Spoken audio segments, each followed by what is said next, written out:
My favorite part of spring is right now, when it doesn't seem exactly like it's actually going to become spring. Maybe there's an errant snowstorm, or you wake up one morning to the shining sun and then step outside to frigid temperatures. I love it because of what happens at the stores. It happened this past weekend when I went to the grocery store. They start putting out pots and dirt and plants. It's like they believe that spring is coming, even if we can't see it.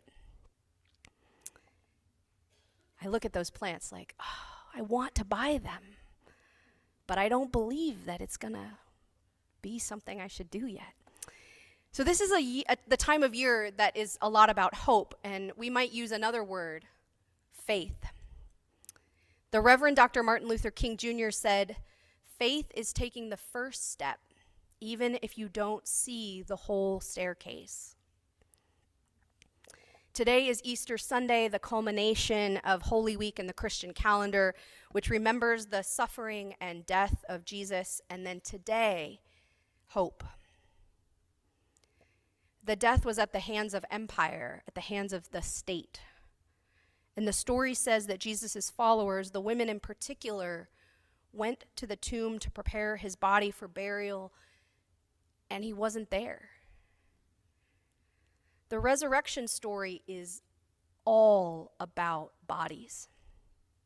One body in particular, but the Gospels don't shy away from the claim that Jesus' resurrection was physical. The body was going to be prepared for burial. Just imagine what that means. The women were heading early in the morning to this cave where they expected to find their beloved teacher dead. They were going to unwrap his body and anoint him, rub him down with oil and spice. A very physical act. And then they get there and it's gone. Jesus then meets his followers and repeatedly says, "Do not be afraid." He shows them his hands, his wounds. He asks, "Do you have any fish to eat?" And then he physically ingests the fish. He says, a spirit, a ghost couldn't do that. The hope of Easter, they are saying, is not some idea. There was some claim in the early church that this was a metaphor. This was spiritual. And the writers of the Gospels, who were writing significantly after the death of Jesus, wanted to be very clear.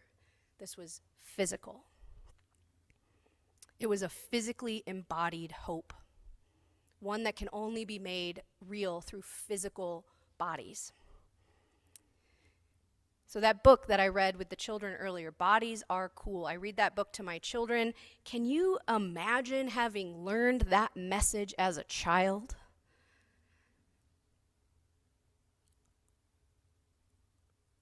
I mean, I don't know about you, but that is not the message I learned. That bodies are cool. My parents were body positive, but the messages from school and the world and advertising. And I went to conservative Christian churches with my friends. They didn't teach me that my body was good. They didn't teach me that it was something to be celebrated and enjoyed.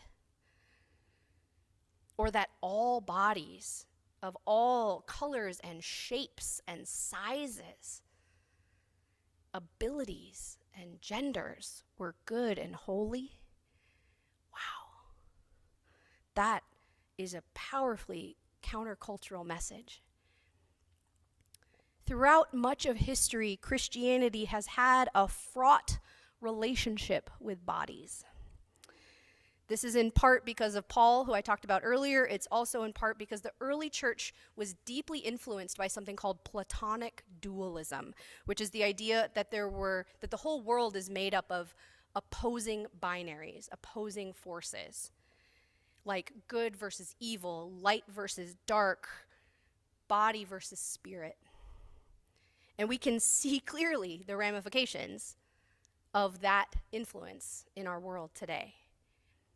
Racism, sexism, war, transphobia, just to name a few. That everything is constantly is a battle of binaries. But Jesus didn't talk about all that. That entered Christian discourse a little later.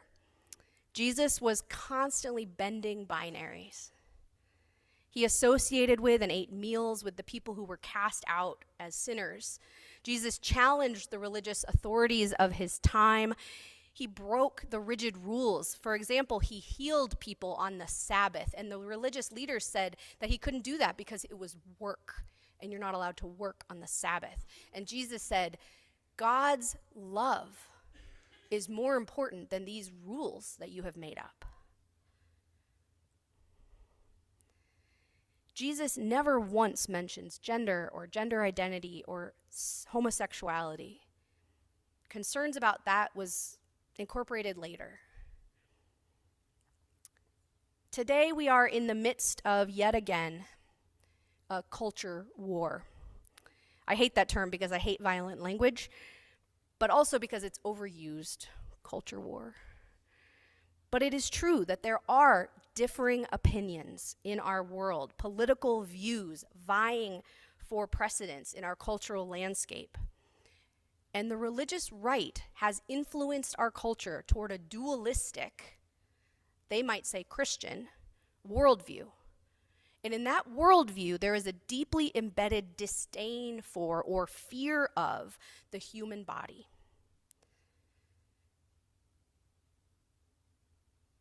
I'm not opposed to anyone and their religious beliefs, but we need to be honest about what the viewpoints are in the world right now.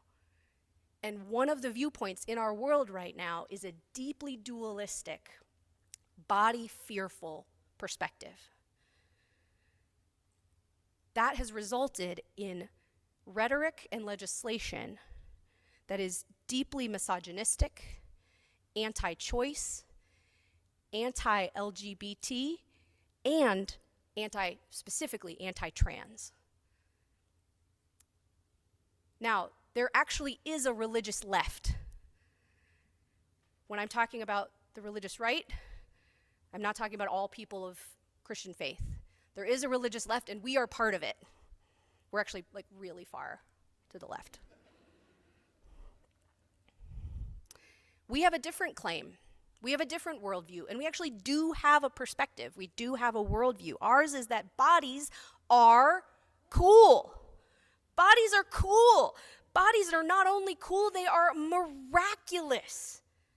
They are incredible. They are made in God's image. All the gods. I don't know who God was talking to. They are made in God's image. All of them, male and female and transgender and non-binary and agender, and all bodies. Bodies are sacred. It is a human right we claim and we believe and we proclaim. It is a human right to have autonomy over our bodies. Choices about medical care and reproductive care and gender expression and sexuality, bodies of every shape and size and color and ability and sexuality and gender is good. All of them are good bodies, whole and holy.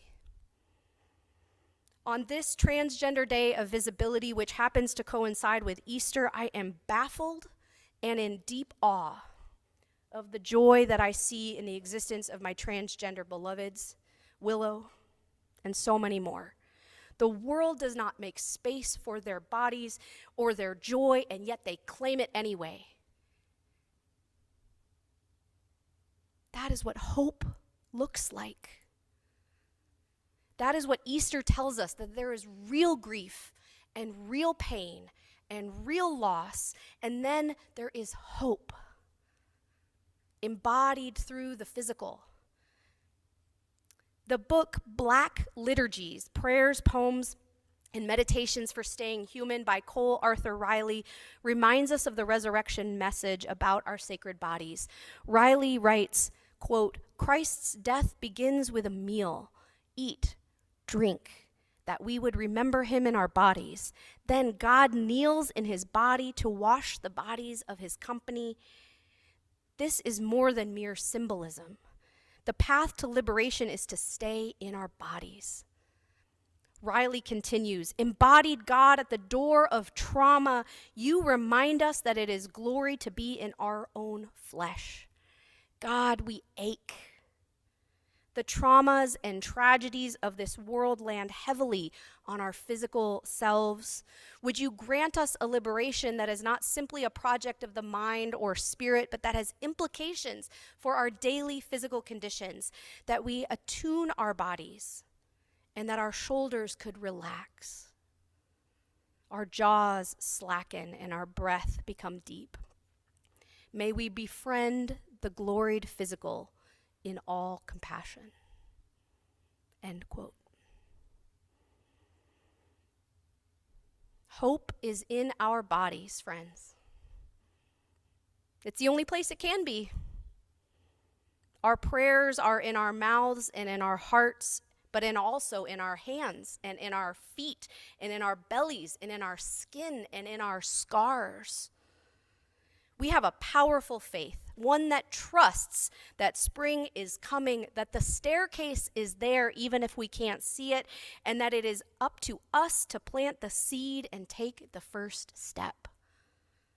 On this Easter and Transgender Day of Visibility, we remember the beauty and power of the human body and the need for us to physically embody the joy and care and work and love that is required to bring hope to the world.